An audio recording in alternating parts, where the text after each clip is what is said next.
What I've got here, when I bought it, $4.99, that must have been like 20 years ago or more. I've got a Verlinden Tiger 1 engine compartment. So let's take a look.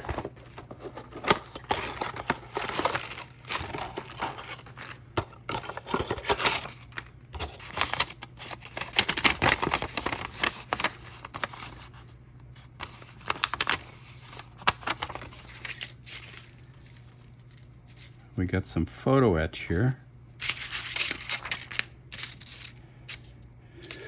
So I guess that these instructions aren't that clear. I'll have to really take a boo at them. And we got some kind of a screen here. But I'll just use the Aber ones. This is how they used to do it in the old days. You can see here for the engine screens. You have to glue all these 4 pieces to make a frame. But we'll be fine without that. All right, that's the suspension torsion bar. Here's an engine block.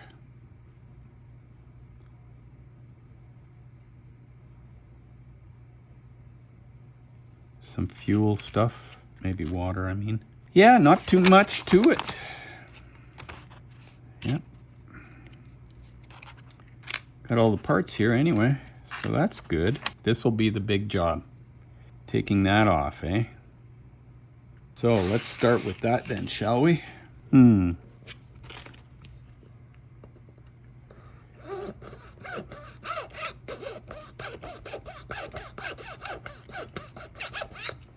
Actually, I think I'll try using this one I've got.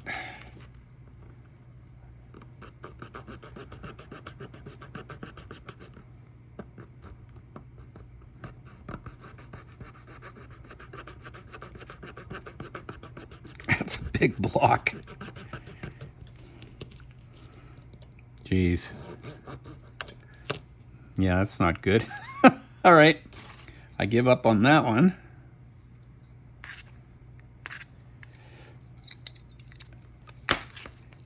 Huh, this is gonna be ugly.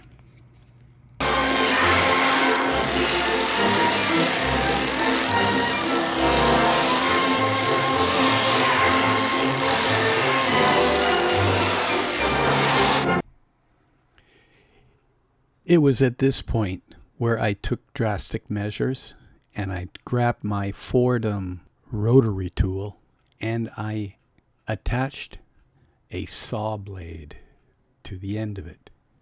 Unfortunately, I had some fantastic video of it if the camera had actually been on. But let's just suffice it to say it got smoky. And it was loud, but I got her done.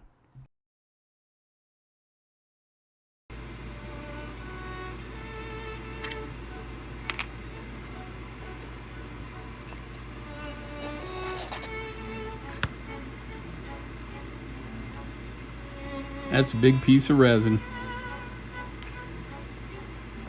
Okay, let's switch that tool out for a different one.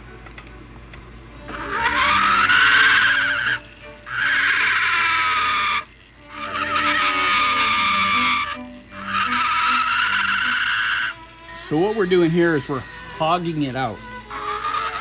And we'll come back later, maybe with a sanding block, to do the last little bit.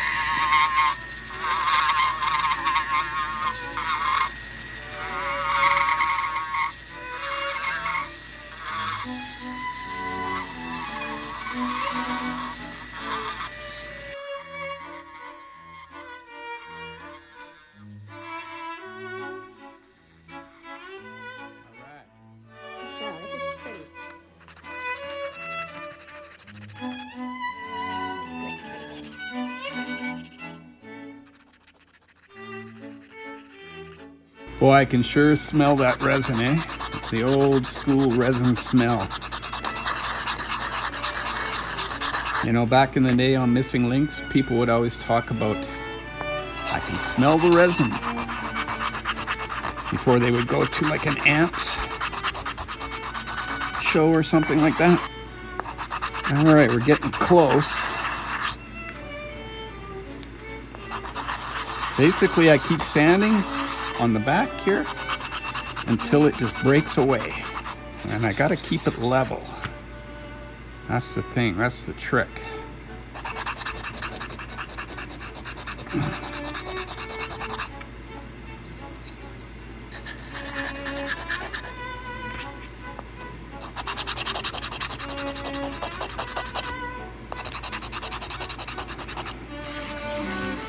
All right, I'm gonna have to get the vacuum out. Oh, I guess that didn't work. Oh well, yeah, it broke right off there. Oh well.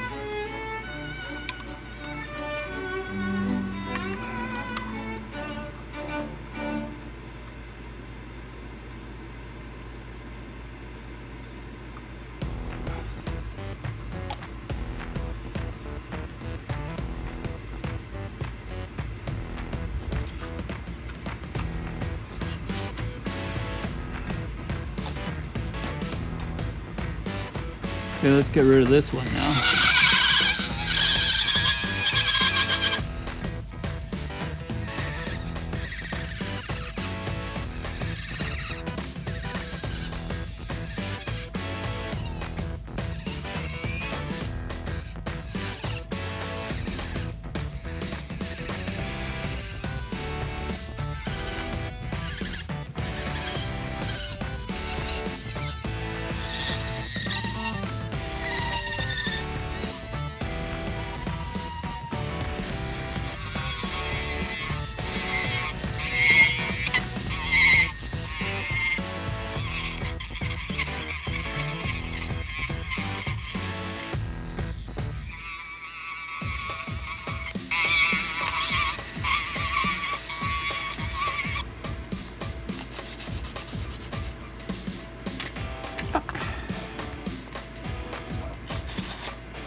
Well, I went a little far on the bottom there, but no one will ever see that, I don't think. I think I have to get rid of that anyway.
Careful you don't go too far there, sport.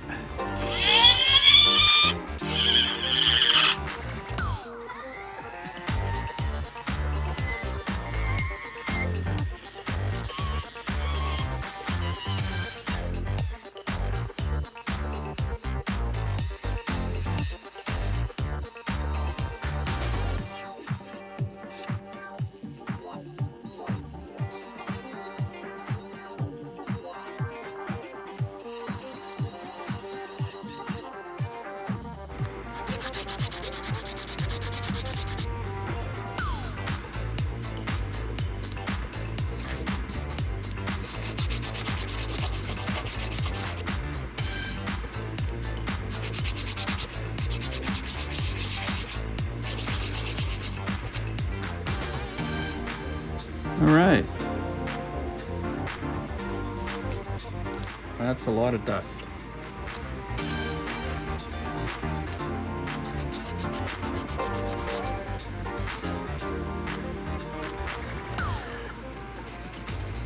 All right, that's it.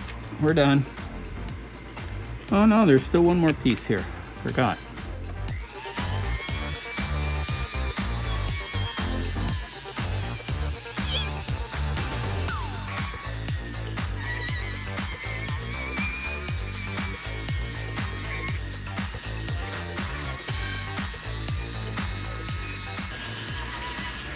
All right.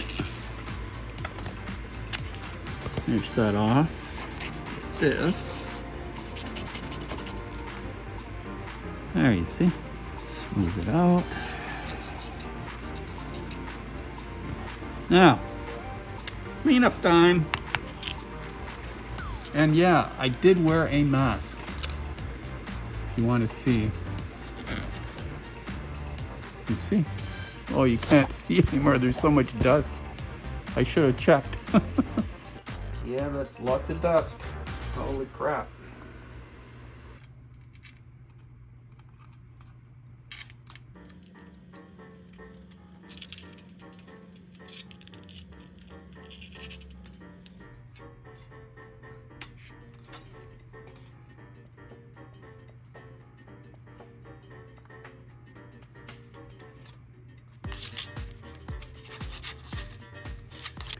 I gotta fold this up, so I'm gonna use this steel plate I have because my folders don't fit. Wonder, it might be better to put that whole weight on there.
Well, it's a bit too thin here.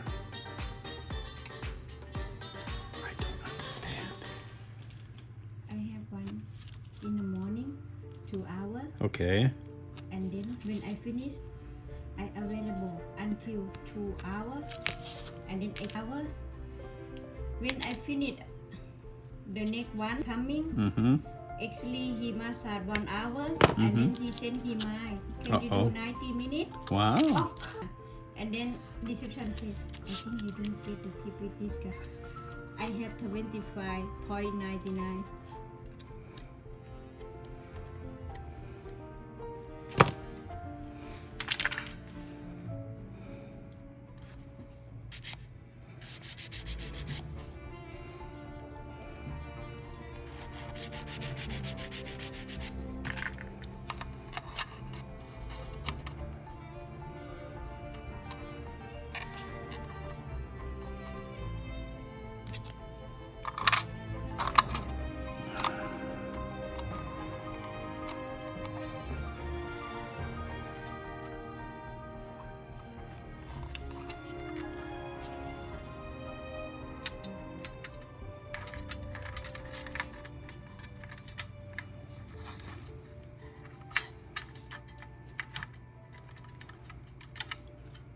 All right, well, I was pretty excited about using this aftermarket set for the engine, but it's ancient archaeological engineering. And what they give you is this flimsy little piece of metal, and then you get this other piece of resin, and then it's all supposed to fit somehow, but it's just too flimsy. In any case, what I'm doing here is I'm trying to line everything up, and so I'm scratch building some extra torsion bar stuff to line everything up with the resin base.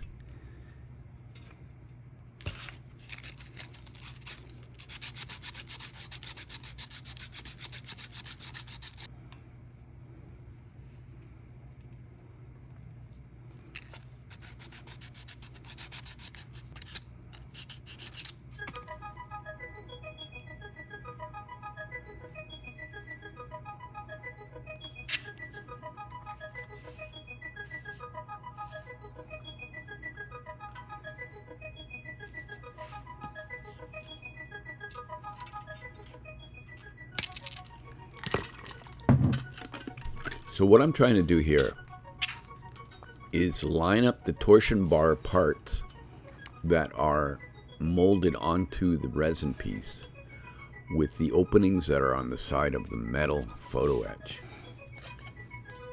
Because I'm just trying to figure out how to do this.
So you also get a piece for the back wall that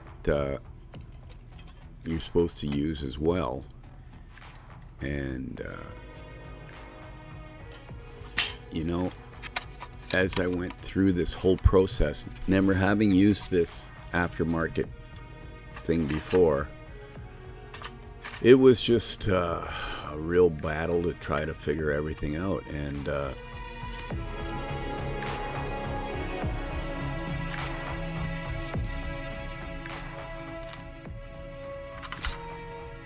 so here I'm just kind of trying to get a feeling of how everything should look and fit together.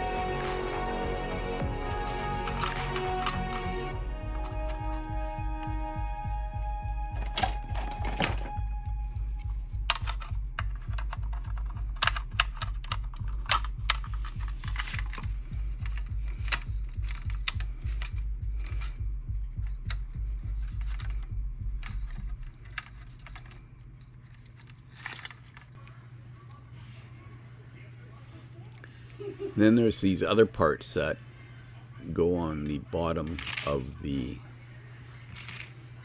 base part of the resin. And I guess there's some kind of like strengthening ribs of some sort. Again, I encountered issues with how this would all go together, and it just seemed like it wasn't fitting properly. And I think this is about where I started to understand that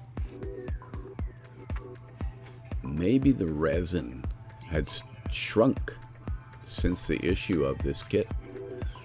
So the metal parts, which do not shrink, and the resin parts, which do shrink, would just never line up. Okay, that doesn't fit because this is shrunk.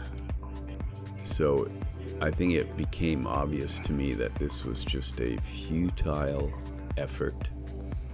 Yeah, I think it's shrunk. I eventually would abandon trying to use So this that's thing. kind of useless to me. But another thing that some of you who really understand and know the Tiger tank, these Tiger tanks that were in Africa at the time did not have this engine.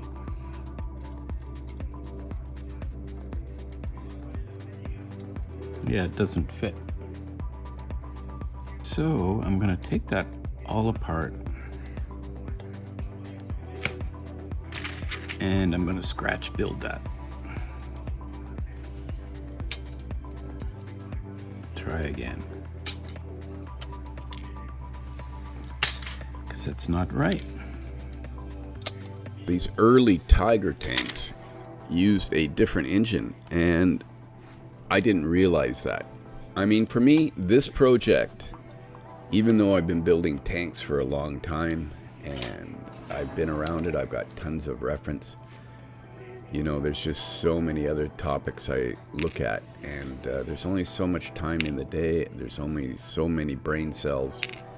So I didn't realize that actually these early Tiger tanks used a Maybach HL 210 engine, which was later replaced with a Maybach HL 230 engine.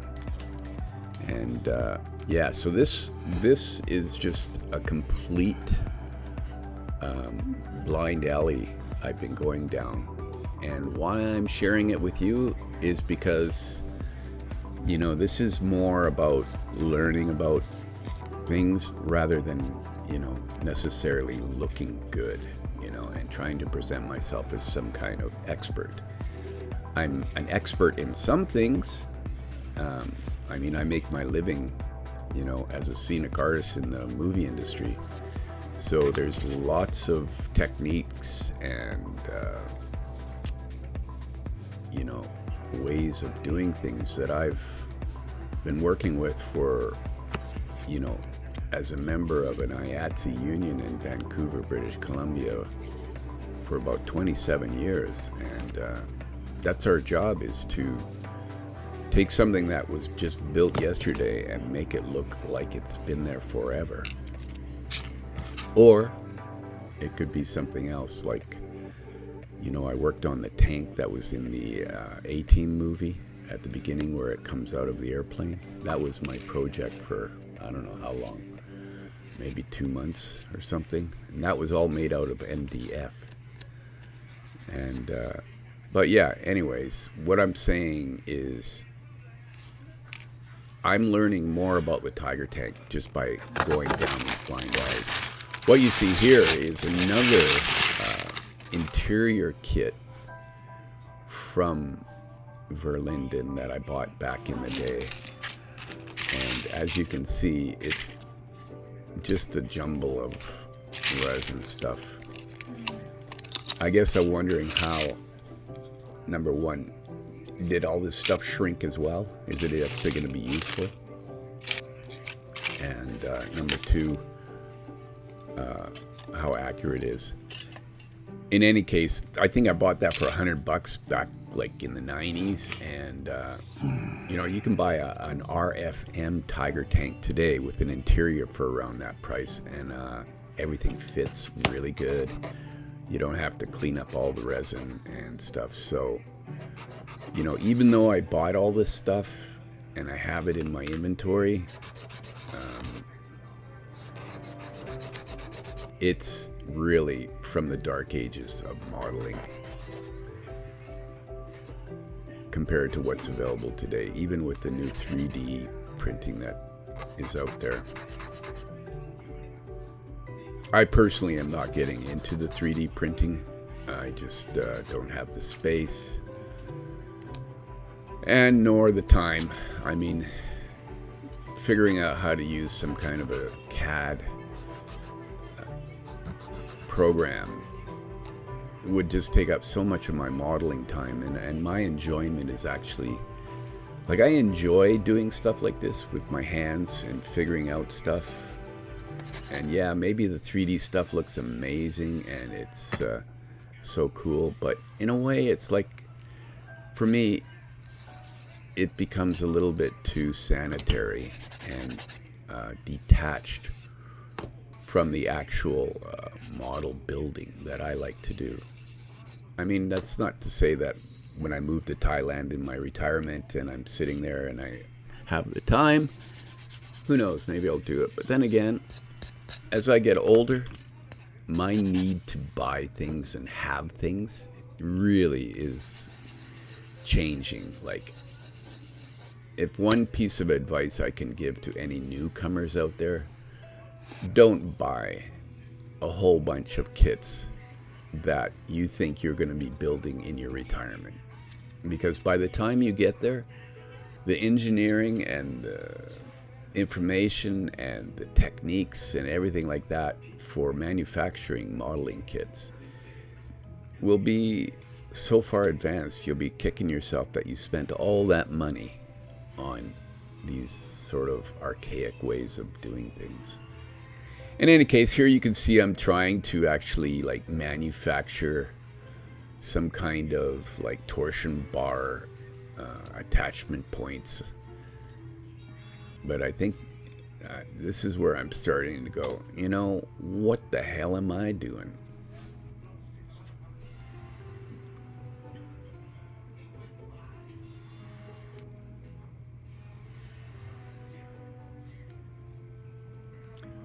This is just a basic technique of using one piece of rod to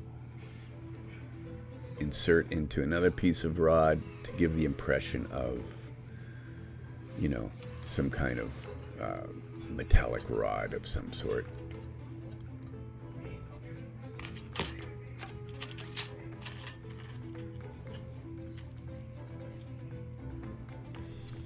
Yeah, still scratching my head here. And then Shrunk. this is where it all kind of came clear to me that We'll this was just a keep that one. fruitless effort. Because as you can see, that part has shrunk. So there's no way those hinges are going to line up. You know?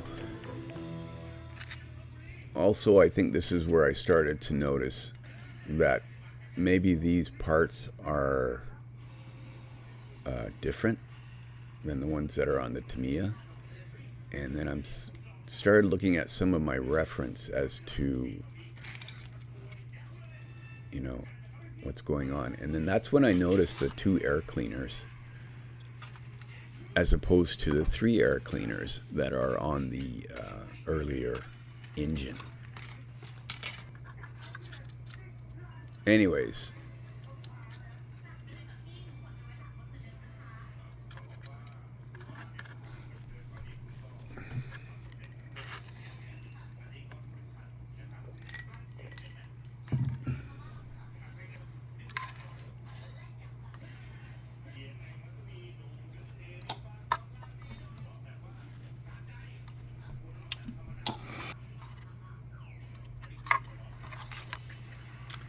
yeah, I think this is where I was trying to scratch build the base and not use the resin parts so that everything would line up properly. Okay, this is where I'm going to be casting that swing arm for the suspension. But unfortunately, I made a big boo-boo. I didn't realize, even though I've been using this stuff forever, I never read the label where it says do not store in the fridge, and which is what I did. And I guess over a period of time it had basically ruined the ability of this stuff to work properly. So I did manage to get one swing arm out of the mold, but it wasn't a very good one. But it worked.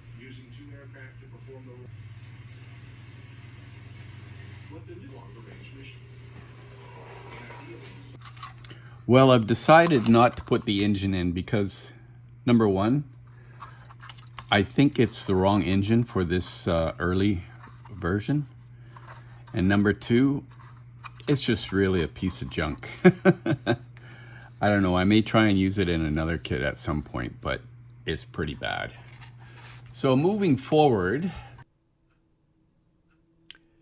Yeah, here you can see the photographs, or drawings, I mean, from a reference book I have on the Tiger one, and you can see that it's a completely different configuration.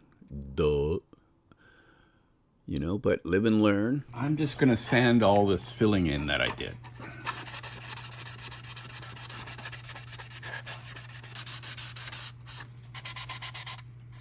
I can maybe use that aftermarket resin kit in you know, burned out, blown up scenario where accuracy won't necessarily be the focal point.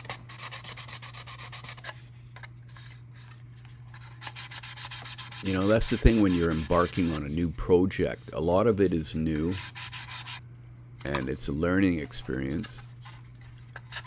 And you wish you maybe had done things differently, but you can always take that into the next time you build something. In any case, I've abandoned that aftermarket kit, just painting out the bottom here black so that you won't be able to see anything when you look through the screens that are on the back.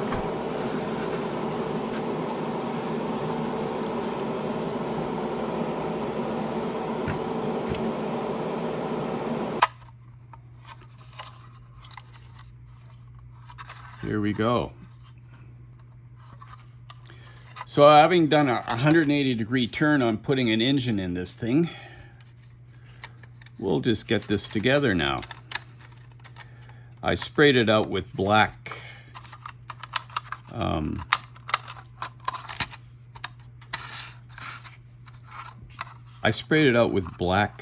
Surfacer 1500 because I didn't want to have anything viewable through these engine grates here. And yeah, now we can just build this pretty much a lot quicker.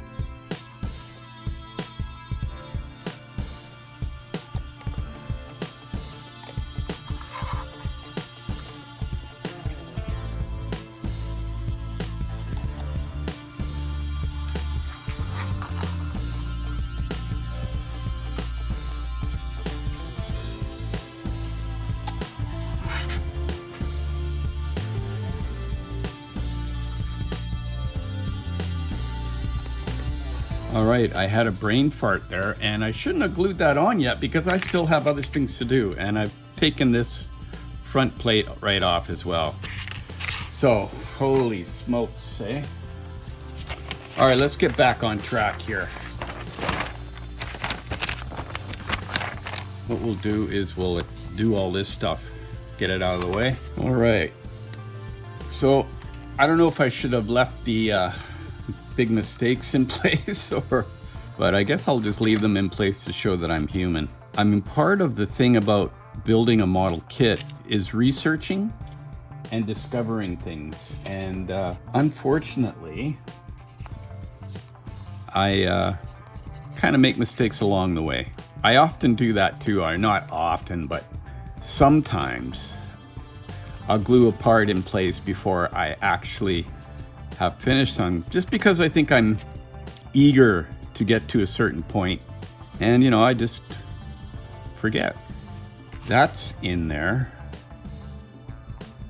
but the gun needs to go in first, I believe. All right, here's the kit machine gun. Let's take a look at one of these Adler's Nest MG34s that are brass.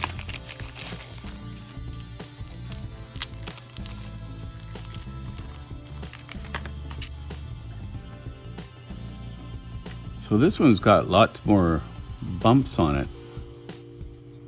I'm going to check it out on my references. All right, this build is turning into a bit of a dumpster fire, I guess, eh? But that's the way it goes sometimes, is live and learn. So this was the one I first had, and I suspect this is actually for Tiger 2s. Or maybe Panzer 4s and those ones. I'm not sure, I'd have to look at my references. But looking at references on this Tiger 1, this is the one that I need to use. So this one obviously has got a lot better detail going on. So how do they measure up here? So you know what? I could hold off putting this one in. All right, so this goes in like that. And then this one would go like this. Nope, yeah. And then that goes in there. So it goes like that. So yeah, I would hold off putting this on. Like I had a plan, but it wasn't a very good plan. And I'm going to replace these little clasps or stays with photoetch stuff. Anyway, here is, I'll put this in and I will put that on.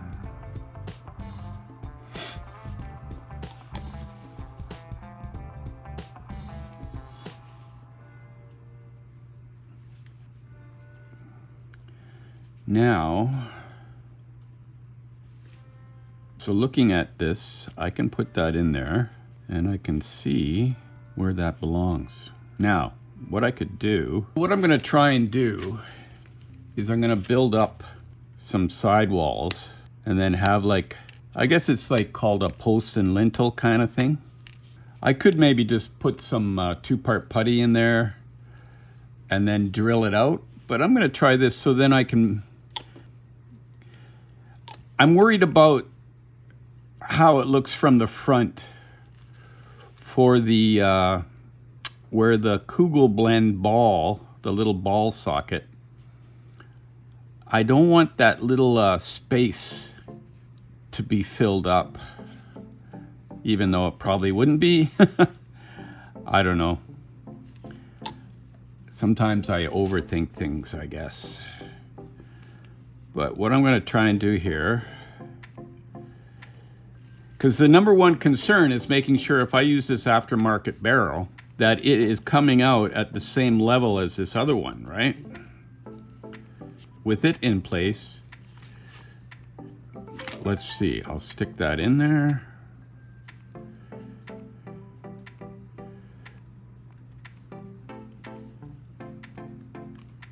Whoops, wrong way. I could also use my I could also use this thing. So looking directly down,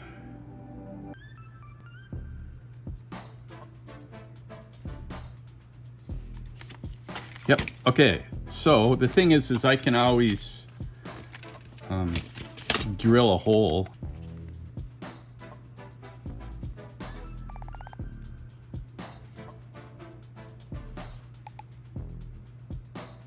So glue that in place. So the theory is that this will go in here, and that will keep it in place, right? So I can even drill a little hole at some point. You can see it moves around. You see? So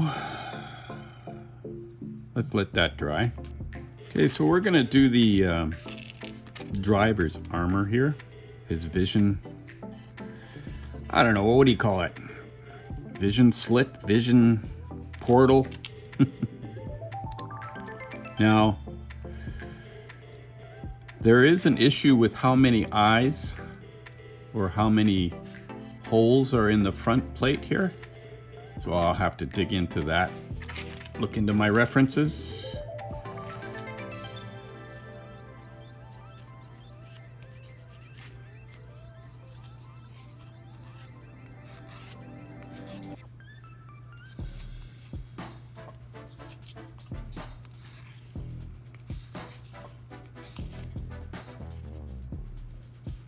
Really study the instructions so I don't put this on backwards. Haha. All right, so that goes there.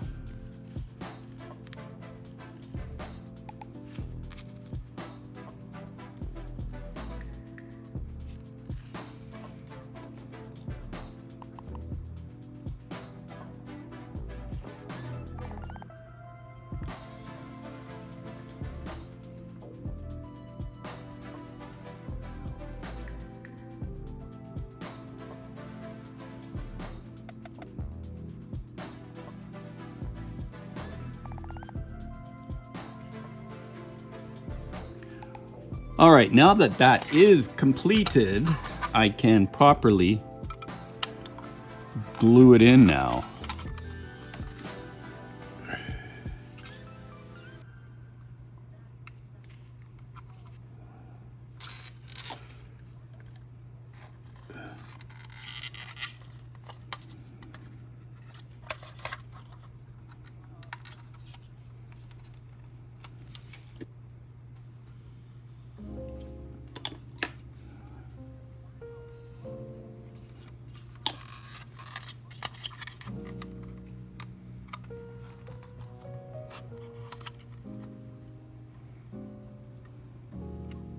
All right, well, I made another boo-boo.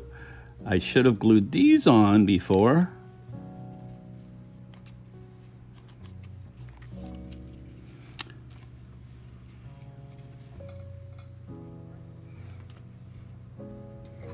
All right, I've got this all cinched up so that it dries nice and tight. So in the meantime, what can we do here? All right, so the back of this thing requires this hatch. All right, so I'm just going to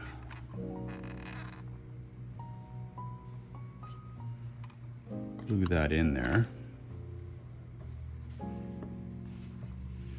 And I'm going to use a minimal amount of glue because I don't want any glue sort of like squishing up along the edges here.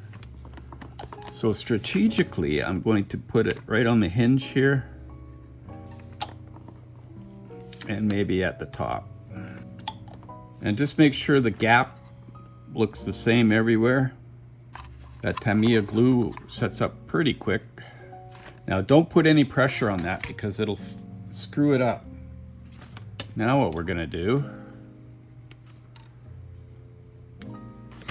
put some of these other parts on. So 13, there should be 2 of those. Where's the other one? I don't know. It's on the, there's 2 of these sprue trees, so there's the other one.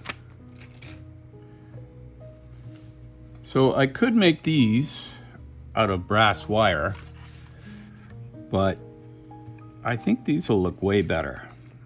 I'm not really cleaning up the attachment points at this point. I'll come back later and sand those down, because I could break these if I was to try and do it now. So not very much glue again, just a quick touch.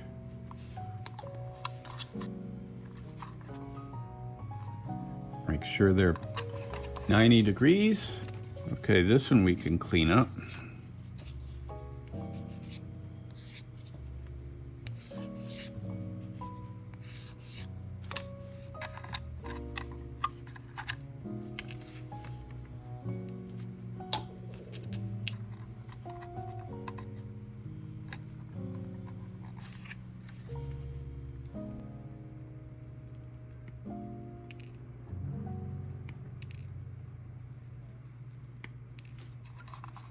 All right, according to David Bearden, these two bits have to be removed. And of course, I've made it more difficult because I put these handles on, and I'm not going to rip them out.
So I'm going to change it out for a smaller ball.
All right, I'm gonna give us a little bit of glue just to soften up some of that detail.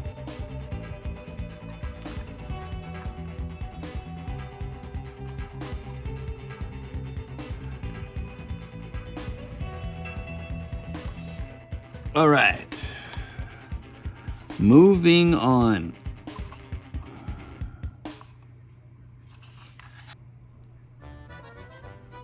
I looked up some more information on David Bearden's site about this specific model from Tamiya, and I guess what's missing here on these engine deck covers, there should be an undercut where this little hook would be for when they lift those up and they're servicing the engine.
Another little job that you need to do if you want to accuratize this for an African tire. Actually, I'm going to is you check need and see what remove these have to come smoke off candle as well.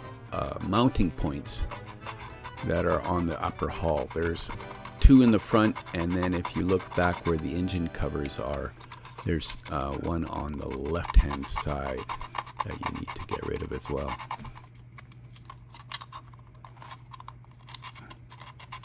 So yeah, here I've removed the S-mine mounts. I've sanded them with a rough sandpaper, but I'll come back with a finer. Okay, well, this was the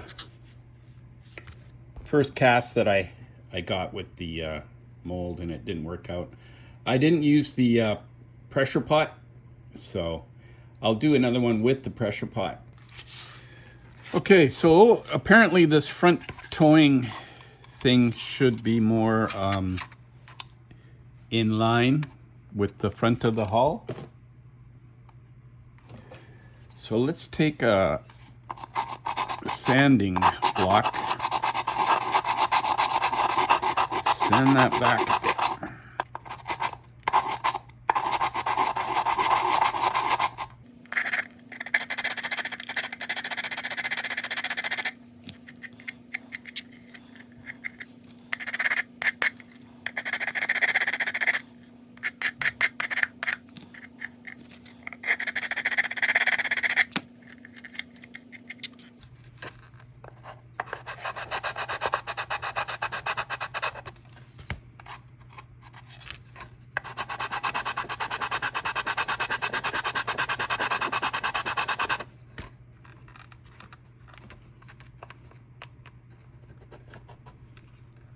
So another thing that needs to be done is you put a little notch in the top of this.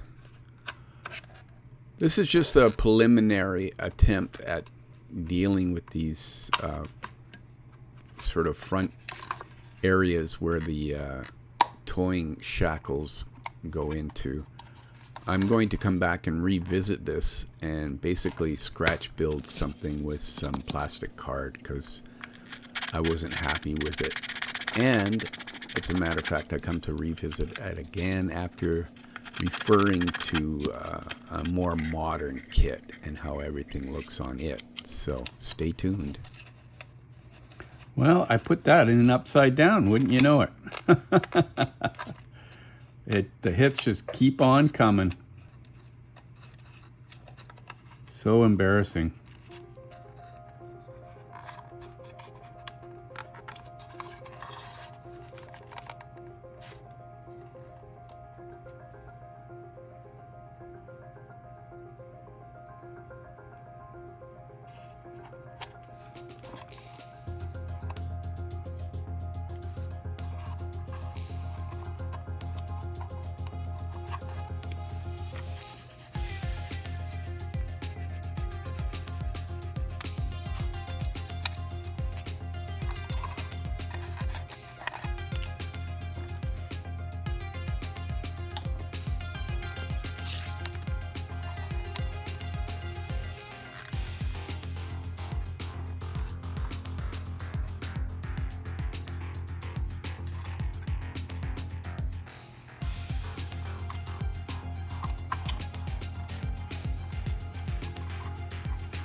So this kit comes with two types of drive sprocket, and they're asking to use this one here. You can see this has something like a washer on top. This one doesn't.